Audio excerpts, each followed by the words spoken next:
This is Directors Park.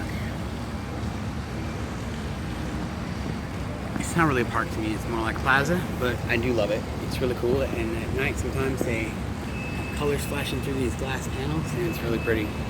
I've come here a lot, but one time I came here, and this is another instance of corporate security policing, but a better one than the one I talked about yesterday.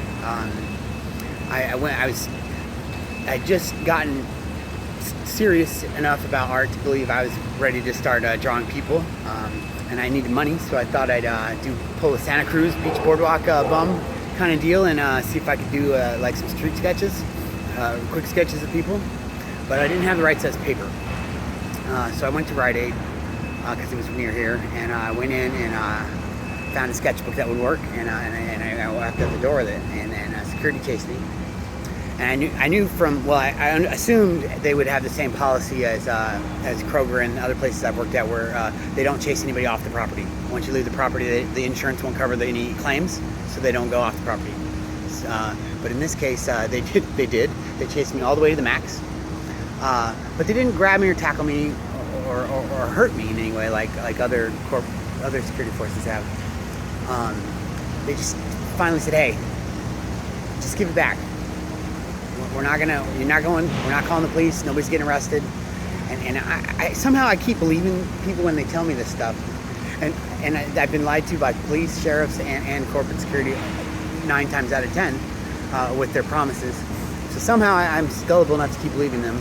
But they, at least it was a plus. They hadn't tackled me. So I came and I gave them the book back, and I still wanted to leave. They're like, "No, let's come get your name, and that'll be it." So they had me fill out a little card, and then they basically just told me not to shop here anymore.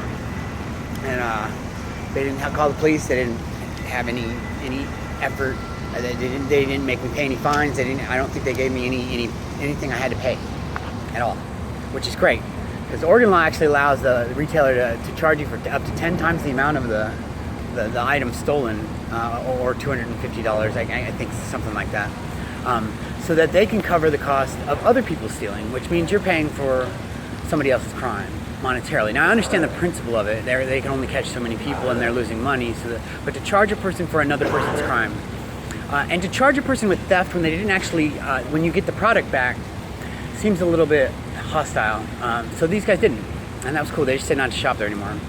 Well, I have like this strange idea that when they say don't shop here anymore, what they really mean is don't come and steal stuff here anymore. So I wait a while. I punished myself with a little hiatus from Rite Aid. I don't shop there a lot. But I went back, and I do, and I periodically, and I just buy stuff, and I just remind myself not that I don't steal. I'm here to buy. I'm a customer. That's what they want.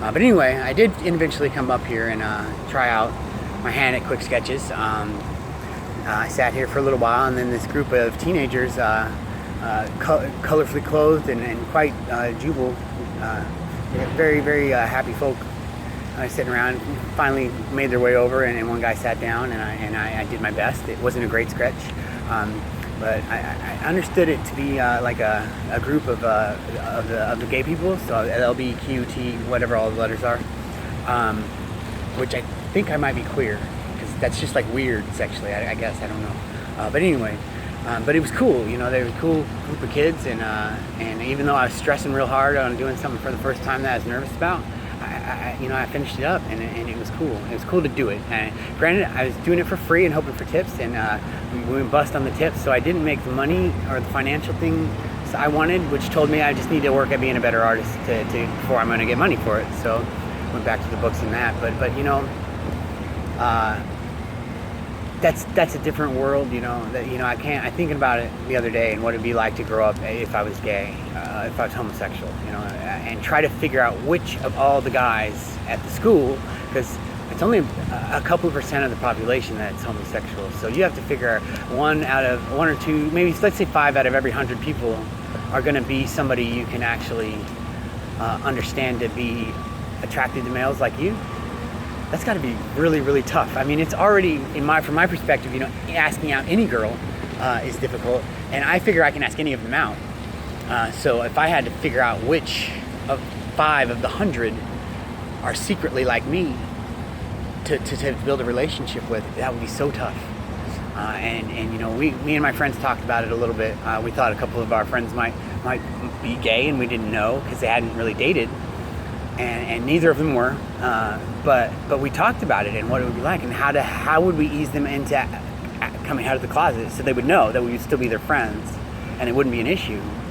So it's one of those times when we're trying to figure out the world of acceptance in ways that I'm glad there's clubs where people can come out and find people, because they were happy. They're happy hanging out together. They all, like I said, I think to me, like, everybody who's happily secure in their sexuality is just gay, and the gay people are usually happy.